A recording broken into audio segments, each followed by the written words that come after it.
প্রতিবাদ? নমস্কার। আজ অখিল ভারতীয় বিদ্যার্থী পরিষদ নেতাজি মহাবিদ্যালয় ইউনিটের এবিপি পক্ষ থেকে আমাদের আজ এই মৌন আন্দোলন। আমরা গত কিছুদিন আগে আমরা একটি আন্দোলন করেছিলাম, যেখানে আমাদের আশ্বাস দিয়েছিল যে খুব শীঘ্রই ছাত্রীদের এবং যে সমস্যাগুলির সমাধান হবে। কিন্তু ত্রিপুরা ইউনিভার্সিটির যে একটা নতুন একটা তাদের একটা যে ফর্ম দেওয়া হয়েছে স্টুডেন্টকে, যারা ফর্মগুলো ফিল আপ করে তারপর তারা রিসেপশনে দিতে হবে, কিন্তু তাদের স্টুডেন্টরা আরও হয়রানি বেশি হচ্ছে। তো এই বিরুদ্ধে আমাদের আজকের এই মৌন আন্দোলন। আমরা এখানে বসে থাকবো এবং আমাদের যতক্ষণ দাবি পূরণ না হবে আমরা এখানে থাকবো।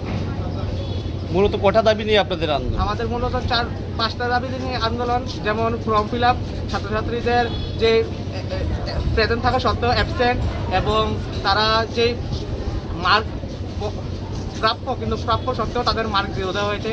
এরকম টোটাল 5টি দাবি নিয়ে আমাদের আজকের এই আন্দোলন।